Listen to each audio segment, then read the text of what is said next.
We are starting with the digestive system. Oral cavity, the salivary glands and their connection to the oral cavity, morphology of the tongue in cross section, and added detail of a taste bud are illustrated.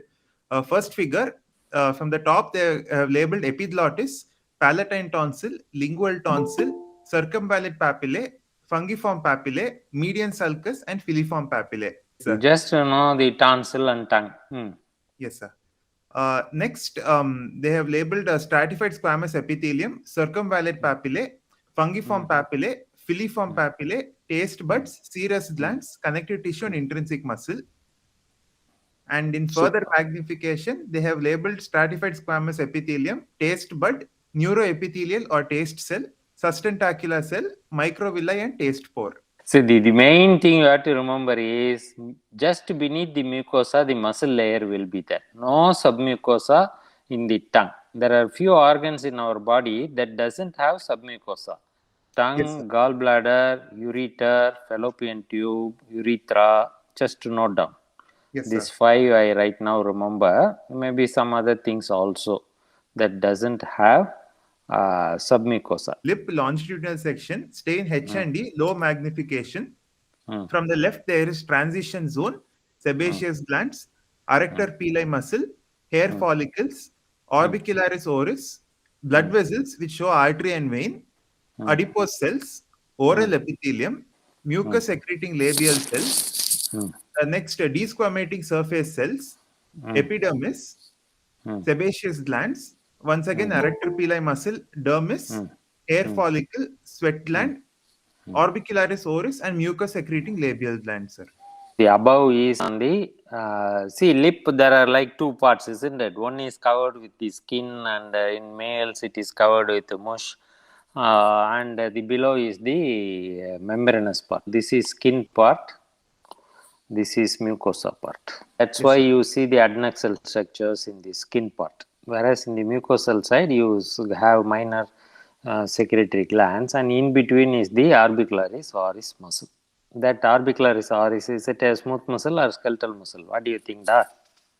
Sir, skeletal muscle, sir. So whenever you get a biopsy from the lip, you see whether it is on the skin side or mucosa side, because the diseases are more towards skin tumors and skin lesions on the skin side, and the mucosal lesions or salivary gland lesions on the mucosal side.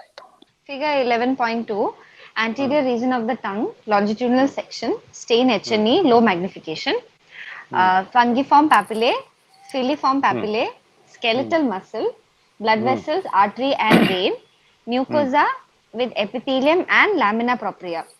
And on the right side, filiform papillae, skeletal muscle, blood vessels, artery and vein, and connective tissue, anterior lingual gland with interlobular ducts, mucinous acinus and serous acinus, nerve fibers and excretory duct of lingual gland. The main thing you have to remember is stratified squamous epithelium, the mucosa, and see how closely the squamous epithelium is related with the muscle. That you have to keep it. This is the only organ where the squamous mucosa will be sitting on the skeletal muscle. Skeletal muscle, squamous epithelium, minor salivary gland. So these are all the points you have to remember in tongue. These piliform papillae, fungiform papillae, they are not going to be very useful. Figure 11.3, posterior tongue, circumvallate papilla, surrounding furrow and serous, von Ebner's glands, cross section, stain H&E, medium magnification. Stratified squamous epithelium, lingual epithelium, lamina propria, taste buds, furrow, serous, von Ebner's glands with excretory ducts and serous secretory acini.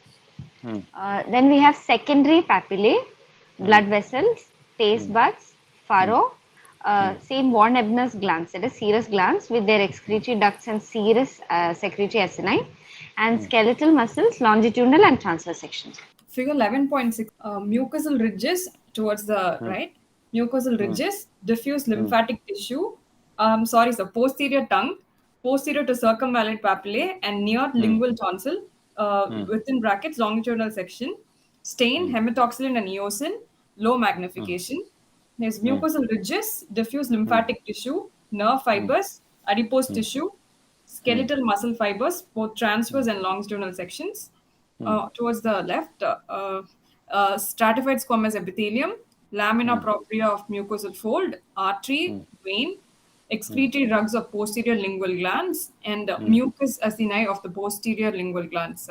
And this stratified squamous epithelium, there is no keratin. Imagine keratin is for the skin, not for the tongue. Normally, whenever there is keratin in the tongue, hyper and parakeratosis, then we have to think of some preneoplastic conditions. I forgot to mention the difference between hyper and parakeratosis. Both are keratosis, layers of keratin. When the nuclei are there, then it is known as parakeratosis. When the nuclei are not there, only keratin layers, then it is hyperkeratosis. And one more thing, remember the stratum granulosum we read. Priya, do you remember? And whenever there is parakeratosis, that stratum granulosum will be absent. So the way I remember is the granules move up and become the nuclei, which is totally wrong. But to just make sense for me, I remember in that way. In case of hyperkeratosis, the cells will be there. Thickness will reduce the thickness. These are all hyperkeratin layer. In hyperkeratosis, there is no nuclei in the keratin.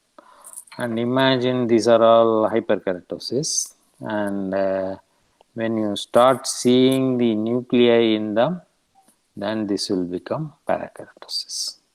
This is hyperkeratosis and this is parakeratosis.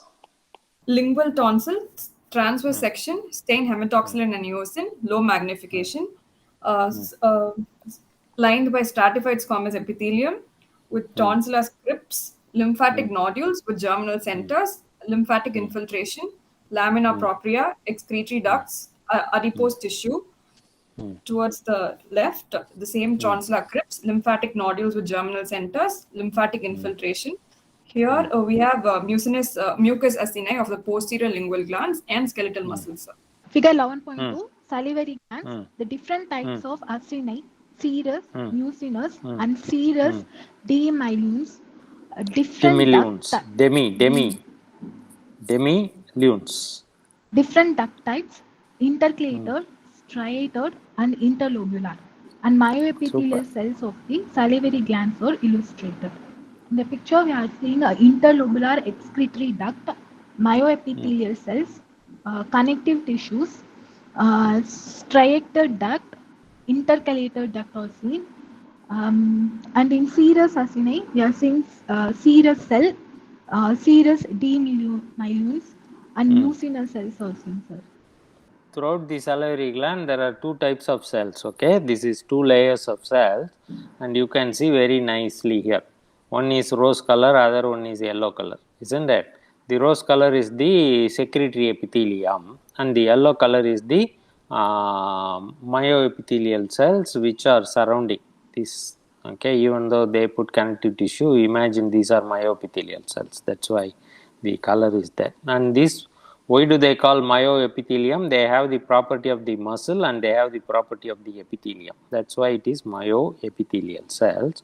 And the muscle component, when it contracts, it acts through and compresses the secretions to go up. That's the anatomic function of the myoepithelial cells. And the ductal cells, see, some of them are having basal striations. Can you see it? There are two cells in our body, at least I remember right now, that have basal striations. One is the striated ducts of the salivary gland and the other one is the proximal convoluted tubule of the kidney.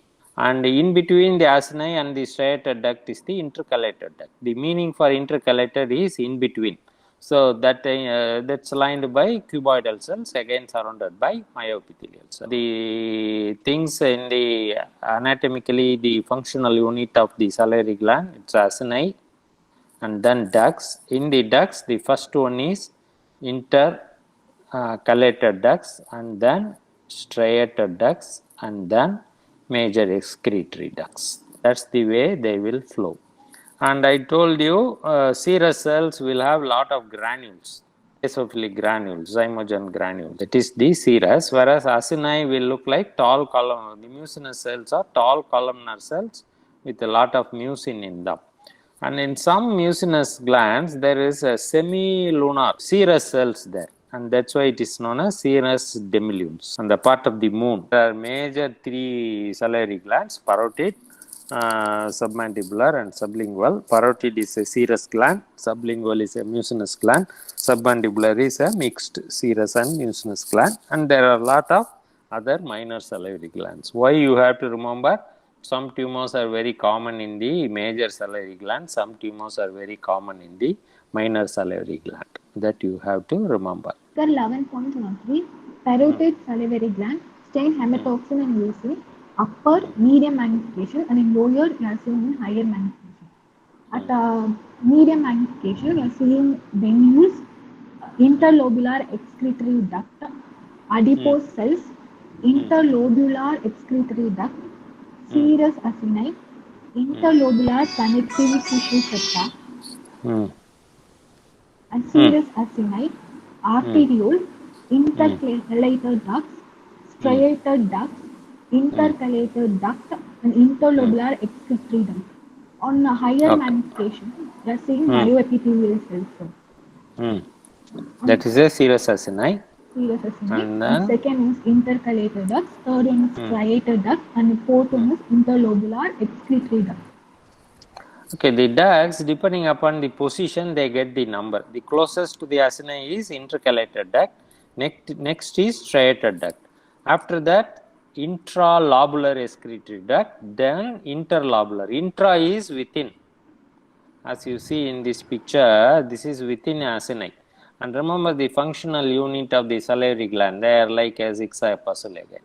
And pancreas also will share the same thing, but the main difference is there is islet cells of Langerhans there in pancreas. These are all the functional unit, and you can see ducts inside the lobular functioning unit. These are intralobular. Intra means within, and the ducts outside the acini are interlobular. Inter means in between.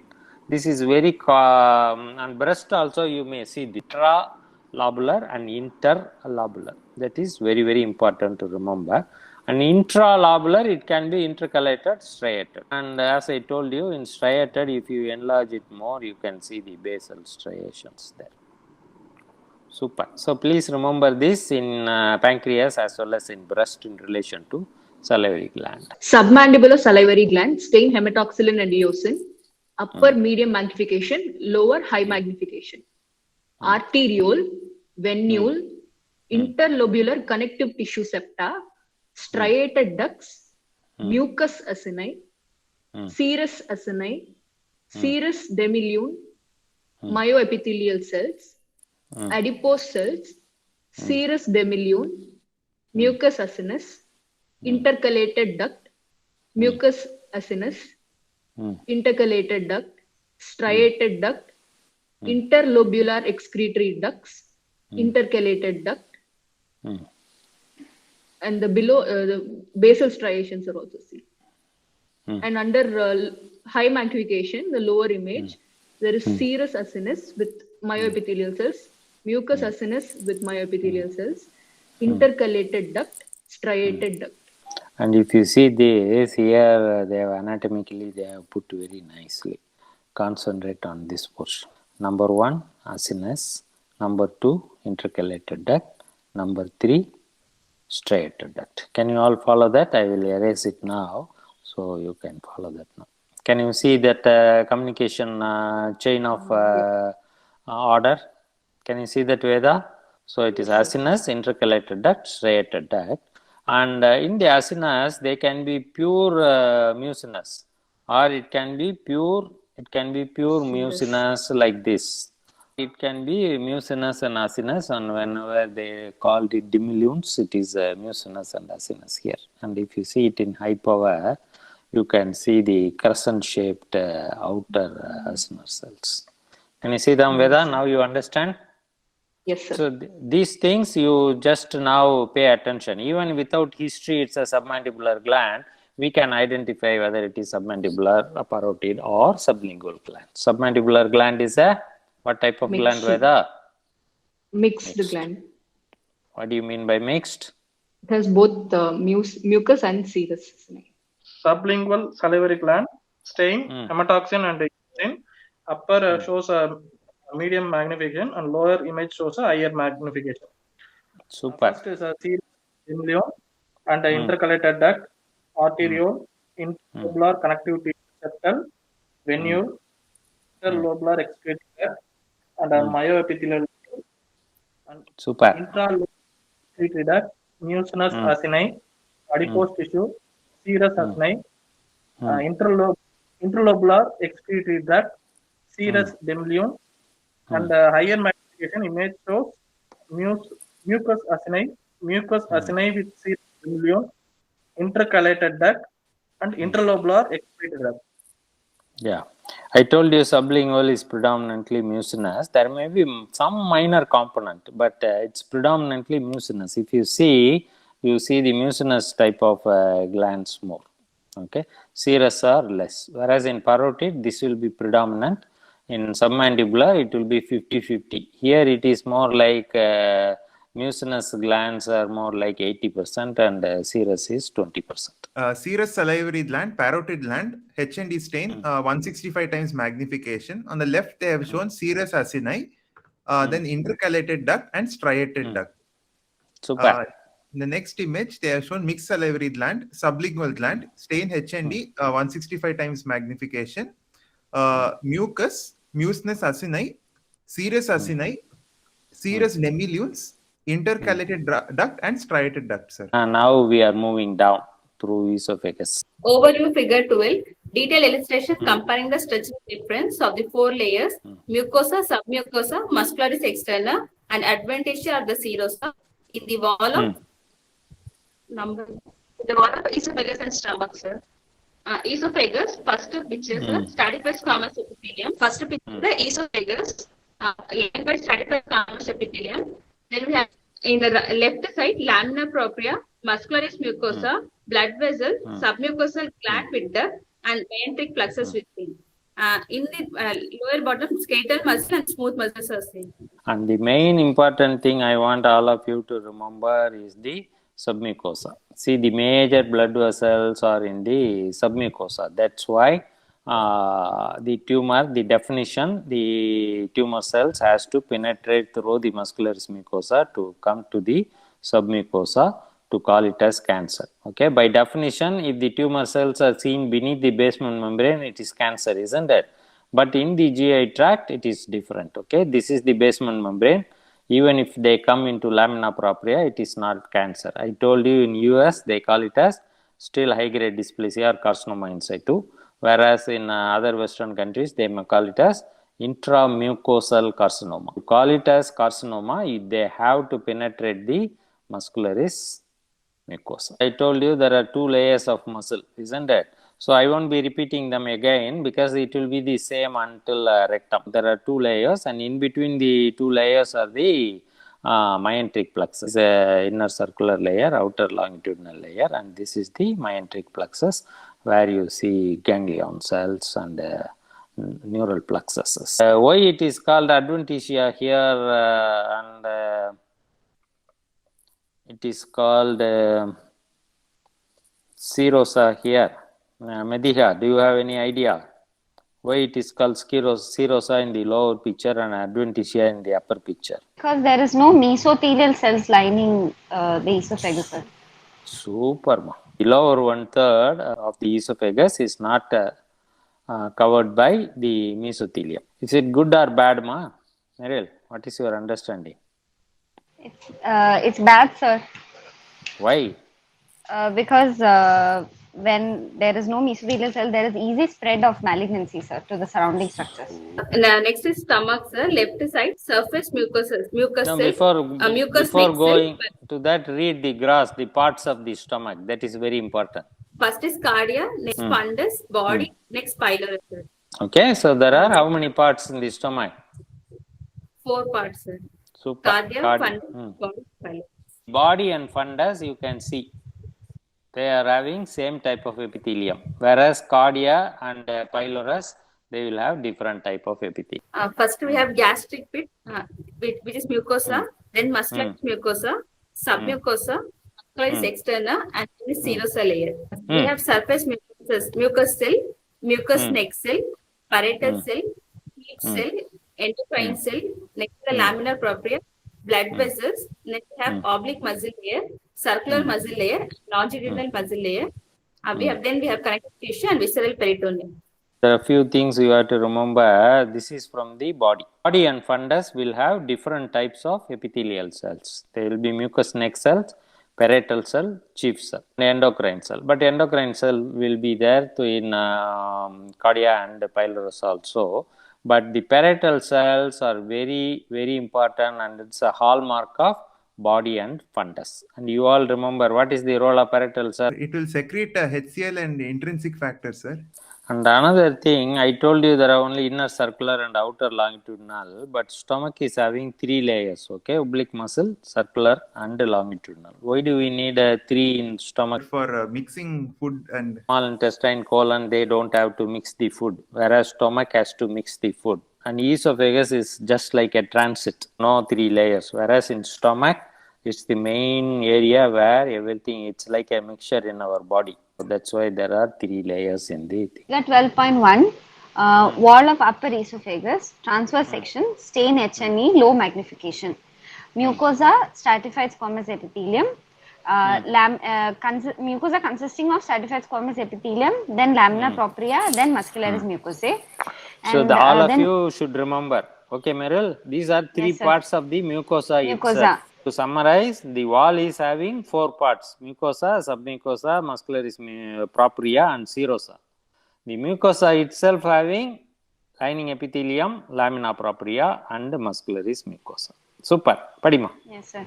Mucus acini of esophageal glands proper, submucosa, and then muscularis externa consisting of inner circular muscle layer and outer longitudinal muscle layer, and then adventitia and nerve fibers. And lymphatic nodules, blood vessels in lamina propria, connective tissue papillae, excretory ducts of esophageal glands proper, vein and artery, adipose tissue, connective tissue, and adipose tissue, and then vein and artery. Yeah. And one applied aspect you have to remember, it is quite interesting. In reflex esophagus, what happens? The basal cells will start proliferating. So the crypt may look like they are reaching the upper third of the esophageal mucosa. The criteria. If you see the crypt in the upper third, it is one of the criteria for reflex esophagitis. It is the crypt is not moving up. The basal cells are moving down. Do you understand, Meryl? Because the basal cells are moving down, or I will draw it in pink color. When you draw a line, the crypts are into lower 1/3 or upper 1/3. They are not, sorry, in the middle 2/3. It's not going for the upper 1/3. What happens in reflex? The basal cells will start proliferating. See the crypts, since the basal cell yes, upper one of the criteria for reflex esophagitis. Sir, can you explain once again, sir? I didn't understand that part. Draw a line at the top of the crypts. What happens in reflex esophagitis? The basal cells will start proliferating. Okay. Okay. Thank you, sir. So now, because the basal cells are proliferating, now this looks crypt is going up. But you have to remember, crypt is there. It is not moving. But because of the epithelial proliferation, basal cell hyperplasia, you see the length of the crypt here. Crypt is higher. So it is reaching the upper one. Now do you understand? It's a relative terminology, but it's a very interesting criteria. If you remember correct, you will love it. These are all minor salivary glands, isn't it? So salivary gland type of tumors can also come in the esophagus because these are all minor salivary glands. But imagine in the low power, it is arranged in lobules, okay? Whereas in cancer, it will be like infiltrating in between the lobules. That lobular pattern is very, very important in most of the organs, okay? For example, breast, salivary gland, pancreas, that lobular pattern. How will you differentiate chronic pancreatitis and adenocarcinoma of the pancreas? That lobular pattern maintenance is very, very important to remember. Another thing you have to remember, in the tongue and esophagus, it's a squamous epithelium, isn't it? So the bullous disorders of skin, pemphigus vulgaris, can happen even in this esophagus, because these are all problem with the squamous epithelium. So you have to just keep it in mind. On the left side, epithelium, then there is lamina propria, then muscularis mucosa, then there is a lymphatic nodule over here, then excretory ducts of esophageal glands proper, then mucous acini of esophageal glands proper. On the other side, submucosa, adventitia, vein, and there is inner circular muscle layer, skeletal, then connective tissue, there is artery, nerves, and outer longitudinal muscle layer, skeletal. The esophagus is hanging in the middle. The uppermost is attached with the oropharynx and the lowermost attached with the diaphragm. So those are all the areas where there is no mesothelial lining. That's why it is called adventitia. So this is lower esophagus, transverse section, staying HNE, low magnification.